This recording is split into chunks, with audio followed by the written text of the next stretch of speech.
할렐루야. 12월 26일 매일 성경 묵상 가이드입니다. 오늘 말씀은 시편 114편 1절에서 8절의 말씀입니다.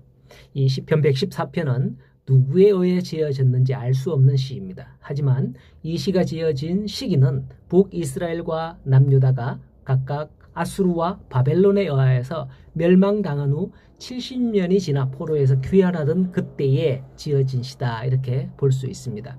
시편 114편의 내용은 출애굽을 회상하면서 바벨론 포로에서 귀환한 것 또한 하나님의 제2 출애굽이다 라고 여겨서 감사하는 마음으로 출애굽을 회상하며 지은 시인 듯합니다. 그렇다면 이 시를 지은 시점은 과거 출애굽 이후 몇 년이 흘렀을까요? 아마도 제가 얼핏 계산해 보니까 한 800년, 900년쯤 흐른 후가 되지 않을까 생각되어집니다. 그럼에도 불구하고 이 작자 미상의 이 시인은 출애굽을 회상하면서 시를 지어 이스라엘 백성에게 내리신 하나님의 은혜를 감사하더라라는 겁니다. 우리 남자들은 죽을 때까지 하는 이야기가 있습니다. 다 아시죠? 군대 이야기. 군대에서 보낸 시절은 뭐 한 2, 3년 정도밖에 되진 않지만은 그 시절은 우리의 내류에 완전히 각인되어 있어요. 그게 때로는 힘든 일로, 때로는 통쾌한 일로 회자되기도 하면서 남자들의 힘든 삶에 원동력을 불어넣는 것 같습니다. 물론 여자들도 있죠. 시댁 이야기가 아닙니까? 요즘은 잘 모르겠지만은 예전 같은 경우에는 시어머니와 시누이와의 갈등이 심한 이들이 시집살이가 많았습니다. 그래서 여자들은 모였다 하면 시댁 욕을 한다고 그래 하네요. 제 아내도 초창기에 시댁에서 일을 잊지 못하고 불만이 있을 때마다 제게 가끔씩 이야기하곤 하는데 저는 참 미안해요. 제 아내에게 잘 해주지 못해서 말이죠. 뭐 이런 일을 요즘 신혼들에게 말하면 말도 안 되는 소리라면서 어떻게 그렇게 살았냐고 거짓말 같다고 그렇게 하기도 하죠. 사람은 이처럼 한번 각인된 의식은 지워지지 않고 죽을 때까지 가는 것을 볼 수가 있습니다. 이스라엘도 그랬던 것 같습니다.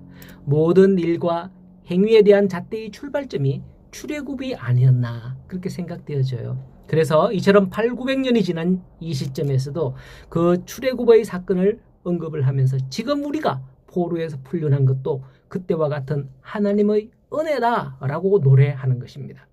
사실 이스라엘 민족에게 있어서 출애굽은 역사상 가장 중요한 사건이며 결코 잊을 수 없는 사건입니다. 그들이 이와 같은 출애굽으로 말미암아 하나님의 백성으로 거듭날 수 있었기 때문이죠. 어쩌면 오늘날 우리의 구원도 이와 같습니다. 우리 스스로 된 것 같지만은 우리의 구원의 원리와 근거를 이야기하자면 출애굽의 사건에서 찾을 수 있어요. 이스라엘의 애굽에 종살이 했던 것처럼 우리 또한 이전에는 사탄의 종노릇을 하던 그런 자들이었습니다. 그렇게 아무런 소망이 없던 이스라엘에게 모세라는 지도자를 보내어서 구원으로 인도하셨듯이 하나님은 우리에게 예수 그리스도를 보내셔서 우리를 대속하시고 사탄의 권세에서 해방시킨 것입니다. 그리고 이스라엘을 자녀 삼으시고 가나안으로 인도하셨듯이 우리를 하나님의 자녀 삼으시고 에클레시아, 즉 교회로 인도하셨습니다.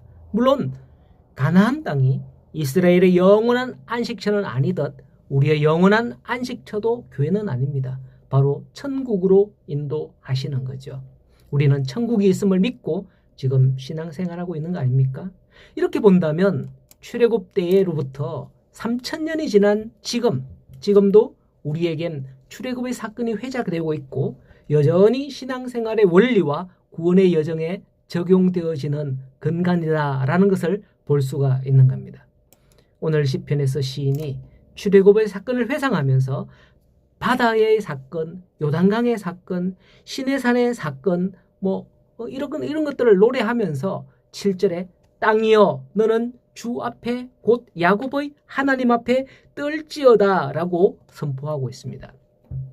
이와 같이 오늘 우리의 신앙생활 가운데서도 우리를 구원하게 된 분명한 표징을 가지고 계실 줄로 믿습니다. 그것을 기억하면서 시인이 땅이여 하면서 현재에 선포하듯이 그 신앙의 표징으로 지금 내 앞에 선포하면서 믿음으로 나아가기를 바랍니다. 오늘도 하나님께서 저와 여러분을 위해 하신 일을 회상하면서 하나님께 내게 앞으로 어떻게 하실까? 하나님 앞에서 그런 믿음으로 나아가는 그 믿음의 하루가 되기를 간절히 소원합니다. 오늘 믿음으로 승리하시기를 축복합니다.